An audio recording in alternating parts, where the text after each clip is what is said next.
you know mga kaibigan, it's been a while. Gusto ko lang kayo i-update kasi ang tagal ko nang di nag-vlog. Vlog mo naman yung channel. You know, yung channel ni Bots, ang paanong channel mo? Channel ko. Kasi kanina sinabi mo nag-i-stream. Ay, oo, nag-i-stream nga ako sa facebook.gg/Sirlee Gaming mga kaibigan. Okay, lagi ako nandun. Lalaro kami ni Bods pagka walang ginagawa yun si Bods. Matik yan, alam nyo na pagka ang kalaro mo medyo tahimik si Bods yun. Medyo tahimik. Clash lang. Bobo.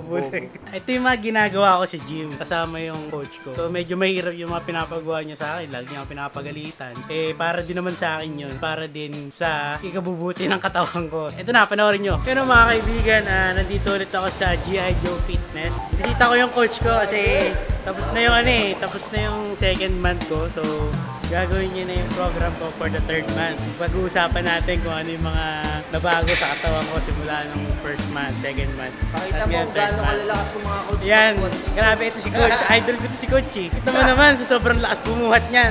Mga binubuhat namin dito, kaya malalakas kami. Ayan o, kulay Tingnan mo naman yung braso. Tingnan mo naman yung braso niya. Idol yan. And si Coach Angelo, siya pa rin yung coach ko mga kaibigan. Tatanong natin sa kanya kung ano bang mga nagbago. Mga program ka pa nalaman. Tamad ka naman. Pero yan, Tamad. narinig nyo kay Coach, sobrang tawad ko magbuhat. So ito, pag-uusapan namin yung program ko for the third month. Gagawa pa ito ng program, di mo naman gagawin. So, explain ko lang guys, no? Nag-start po ako mag-gym. October po na first week at ngayon pa lang yung third month natin. So, ibig sabihin, marami akong weeks na nalagpasan kasi tamad kong bumuhat. Yung narinig ko sa coach ko yan. Dapat ngayon, third month ko na, tapos third week. So, dapat patapos na ako dun sa third month ko. Papunta na kami dun sa next phase. Sobrang na-late ako dun sa mga target date namin. Yun, kasi ano ko rin yun, kaya ganun. Open mo nga yung program, sir. 3 times a week ka, di ba? 4. So, magtitimbang din pala ako, no? Para malaman ko kung kalokohan mo itong pinag-agawa ko rito. Ano bang pattern? Sabihin mo sa akin yung ano mo na, mga programs mo na. Sa chess muna tayo. Chess.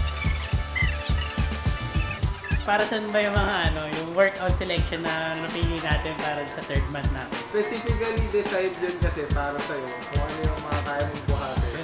Specifically. Para ma-maximize mo yung mga weight na bubuhatin mo. Tapos kung ano yung hindi mataas yung rate ng injury sa'yo. Para hindi ako mahirapan. Pero mahirapan pa rin ako kasi pinapahirapan mo. Kasi tamad ka. Yun lang ang sagot. Binili ako program sa kanya kasi yung program na ginagawa niya na dedicated for workout. So itong day na to, ito yung mga gagawin namin. Coach, bakit yun ang bagay-bagay na natin? Third month na to, so ito yung pinakamahirap mo na cycle. Yan eh. Kasi nga, yung first and second month, parang pampalakas. Actually, hypertrophy na rin yun. Yun. Ano na din, Pampalaki na rin. Yan. Pwede naman kung paano ka kumain. Pero Diet ito, abangan niyo yung mga next exercise vlogs niya. Tingnan nyo, iiyak yan. Iiyak. Kaya kasi yung mahirap na mahirap na talaga ngayon yung mga program ko. So sobrang bilib ako din sa coach ko kasi sobrang tinuturuan niya talaga ako sa mga goals ko eh. Goals pa eh, wala kang goals. Gym cycle ko is 4 times a day. Ay, 4 times a week. 4 times a week. Ipag mo naman, pre. Okay talaga. 4 times a week po mga kaibigan. Tapos sa 4 times a week na yon, meron akong isang araw na boxing session sa kanya. Kickboxing session. Siya din yung yung coach ko doon. Ganun kahirap yung pinaggagawa ko para lang mag-50 ka pa rin. Kaya hindi pumayat. Babantay ako ng milky shop namin. Hindi, pero alam mo yun guys, okay to si Seth. Kasi nakakita mo yung lifestyle niya eh. Medyo ganun niya, nasa shop nila milk tea, alam mo naman. Siyempre, tukso yun, hindi na iwasan. Pero ginagawa niya ng paraan. At least nag-exercise siya to balance out. Kasi so yun yung itatak niyo sa mga utak ninyo. Hindi na milk tea kayo ng milk tea, hindi man lang kayo makabisita sa gym. Ano ba? So ngayong araw wala akong buhat kasi kakagawa lang ng program namin. So ang gagawin ko ngayon is cardio plus boxing session. Let's go! Jab. Straight. Jab. Jab. Straight. Straight. Straight. Go. Straight. Straight. Straight. Upper.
Final justice! Let's finish this!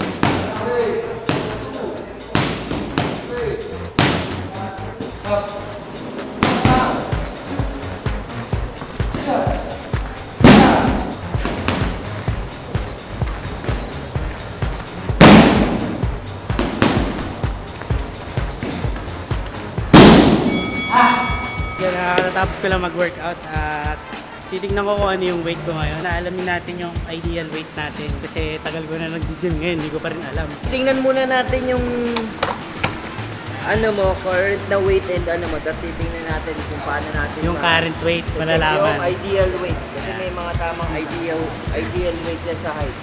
Ngayon, depende sa weight and height yung ideal weight mo. Tsaka sa age, no, coach? Welcome to G.I. Joe Fitness. So gagamitan po natin siya ng Karada scan. So dito natin malalaman yung actual weight niya, yung body fats, visceral fats, and BMI. So yung BMI, yun yung maano natin kung normal ba yung height, metabolic ano niya sa katawan niya. And body age.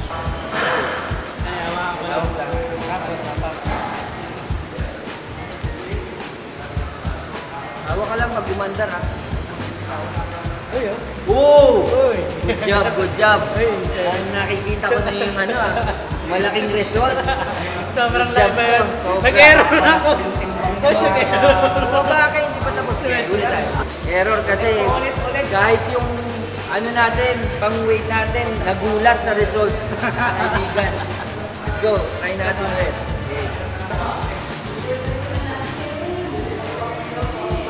Ay ba, umandar ako dito ah. Vroom vroom!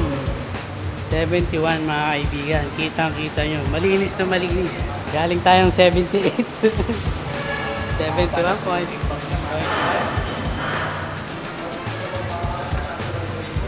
Good job. Na-achieve natin yung goal natin. So last time, bago siya mag-start mag-workout, Yeah. nasa 79 Yan, kg siya. 79 kg mga kaibigan. So nabawasan siya halos 8 kilos, 8 kilos. guys. So 71.5 na lang siya ngayon. Kailan? Ilang weeks? Week 11. 11. Kasi third month eh. Week So 11 guys, ko na yung mga body kaibigan. parts niya ngayon is nasa 24.4 na lang. Ano ibig sabihin ng coach? So yung body parts natin, may normal talaga tayo. Ang Obese 1 pa rin ba ako? Balita ako nung nag-start ako, obese 1 daw ako, sabi ng kapatid ko eh. Ngayon, wala na siya sa obese. Nasa overweight Nasa na normal lang ako. weight na Uy, siya, normal guys. na ako. Ang normal weight talaga natin is 18.5 to 24.9. Dun sa Ngayon, height ko. Sa height niya. Dito sa sukat niya. Yan. Ngayon guys, yung body parts niya is nasa 24.4 na lang. Narinig nyo kay Coach Jay, normal na daw ang weight ko. Hindi na ako obese 1. Ito lang yung binubuhat niya dito guys. Ito, kulay pink Ito na yan. Yan pa lang yung binubuhat niya. Paano pag nagdagdag siya ng weight? Isang idol lang lahat. At ayun na nga mga kaibigan. Kidding aside, mahirap yung mga pinaggagawa ko sa gym, yung mga pinagdaanan kong workout program kay Coach Angelo. Pero na-achieve naman natin yung mga goal natin. Bumaba tayo ng 8 kilos. Pero ngayon, almost 10 kilos na ang naibaba natin. Tips ko lang sa mga gustong ma-achieve din yung goal nila na pumayat. Hanapin muna nila yung sarili nila na dedicated sila na magbawas ng timbang. Dedication and perseverance mga kaibigan. Yun yung kailangan mo. Kailangan mo muna sa sarili mo bago mo simulan yung goal mo na magbawas ng timbang. Medyo mahirap kasi kailangan ko rin kumain ng tamang pagkain, gulay. Yung meal prep ko kasi is more on high protein, low carbs. So, konti yung mga rice. More on mga gulay, tapos mga protein, mga chicken, mga beef. Nasa sayo rin yun kung paano ka makakapagbuwas ng timbang Hindi lahat ng effective sa ibang tao, effective din para sa inyo. Yung workout program na ginagawa ko, dedicated for me. Big help yon program na yon. Okay talaga. Kaya hindi rin kami nakakasama sa Paya Mansion, medyo busy kami dito sa North kasi kung titignan nyo, lahat ng branches ng Kambumi Cafe nandito sa North. So, yun yung pinagkakabalahan namin magkakapatid. Hindi rin sila nakakapag-vlog, hindi rin sila nakakapag-upload ng mga videos. At yun lang talaga. Bear with us kasi medyo mahirap talaga mag-manage ng 3 branches. Sana suportahan nyo pa din at bisitahin nyo pa rin. Andun lang naman kami. Lagi ako nasa 3rd branch namin. Ako yung nag-manage nun, ako yung nagbabantay. So yun lang ako kausapin, dun lang ako lagi. Serve ko kayo ng milk tea, the best milk tea in the world. Huwag nyo kakalimutang mag-like, comment, and subscribe dito sa channel ko. I-share nyo na din tong video na to para mas masaya. Dito lang yan sa youtube.com/LizzyPagan.